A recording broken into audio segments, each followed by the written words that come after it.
Hello everybody, welcome back to Screenstars. I'm here today to bring you my review for the 2024 horror film Night Swim. The film is co-written and directed by Bryce Maguire and it stars Wyatt Russell, Kerry Condon, we have Amelia O'Fearl and Gavin Warren.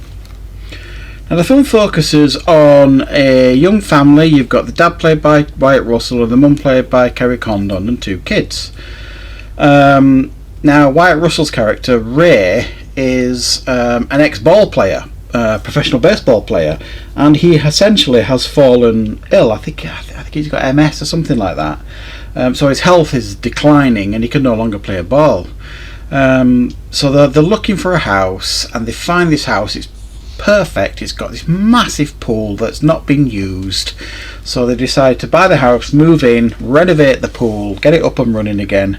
And start kind of getting on with their life. However, what they don't realise is that this pool has a sordid past. It is haunted by spirits that essentially target families that move into the house and essentially make them do horrible things. Right, what are my thoughts on Night Swim? Well, this is an intriguing premise. I remember seeing the trailer for this several months ago and I thought the trailer looked pretty good. I didn't know at the time that this is actually based on a short film. I think Bryce Maguire, who co-wrote and directed this, made a short film, I think in about 2014, based on this. And quite a lot of short horror films get made into movies. There's quite a lot of examples of that. And while I do think the concept of this film is absolutely fine, the production values are good, there's some good performances here and some adequate direction and stuff. I think this is unfortunately is one of those horror movies that, you know, starts well enough with a premise and then for me misses the landing at the end. But we'll talk a little bit more in depth about what I thought, you know, was decent about this film, really. And as I've said, you know, I do think the production values, it's, you know, a lot of people see January as the dumping ground for, like, you know, horror films that people don't think are going to do particularly well. Now, there's been a buck of that trend these last few years, but I do notice that this film is getting quite a lot of negativity. And while I'm not here to tell you that I think this is going to be horror of the year material, I absolutely don't.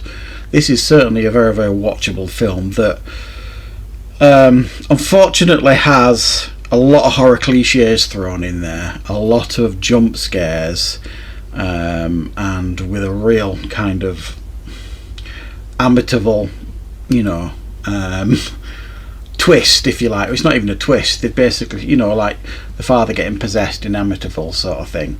They do a very similar thing here, and that's not a spoiler. If you watch the trailers you can kind of figure that out. It doesn't exactly hide it in the trailers, and it kind of missells itself, this film. You know, even if you read the synopsis, the synopsis kind of reads, certainly on IMDb, a woman swimming in her pool at night is terrorised by an evil spirit. That's not entirely accurate. You know, because when I first saw like the teasers for this and the advertising for this a few months ago, I'm thinking, how are they going to make this, you know, run over like an hour and a half or whatever it is? You know, the concept of someone swimming in the pool getting kind of terrorised by evil spirits.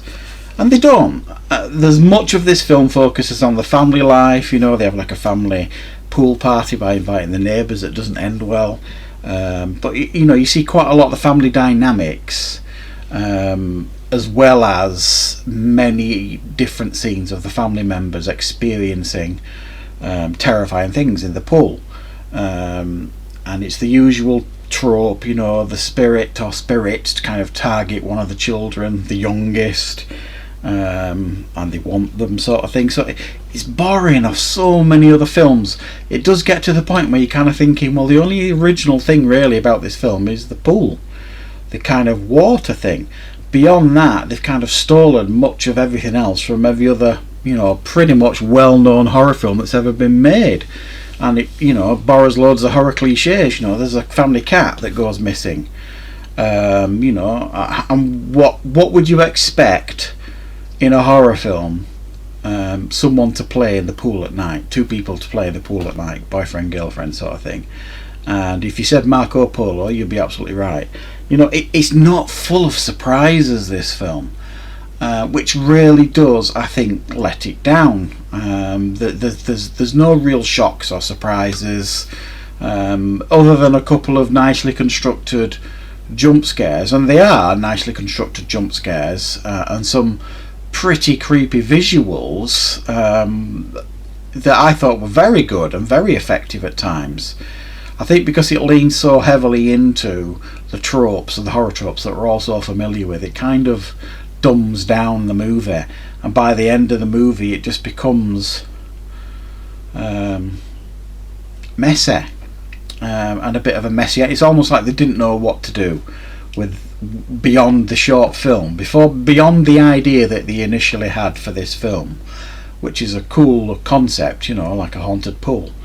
Beyond that, I don't think they really knew how to develop it into a feature film. But saying that, I watched this, I enjoyed it. You know, I didn't sit there in my head thinking, oh, this is terrible or anything like that. I thought for the most part it was entertaining. I thought the performances were pretty strong. It's nice polish all over it. And I'm not going to lie, I'm a big fan of Wyatt Russell as well, and that's probably because I'm a big fan of his dad, Kurt Russell. They look similar, they sound similar, and I do think he's got, you know, a good career ahead of him, Wyatt Russell. You know, he gives a strong performance here. It's just at times the film just feels a little bit vanilla, and it goes down the safe, you know, the safe route, the tick box route, rather than take risks. And really press that horror button and give us some genuine frights and scares. So I do think this had a lot of potential. I think it failed to kind of reach its potential, but it did have some fairly strong creepy, scary moments in it, and the whole concept worked for me as well. It just kind of failed to really push itself as far as it could, unfortunately. Is it as bad as some people are reviewing it? Of course not. They never really are. If you like, you know, like decent, well-made cinema horrors, it's not going to change your world or anything like that. Fairly safe if you like horror films, you know, that kind of tick a few boxes here and there. You know, has a few good scares in it. You could do far worse than this one. I didn't mind it that much at all. So yeah, thanks for watching, guys. I hope you enjoyed this review. I'll be back with more reviews and content on the channel very, very soon.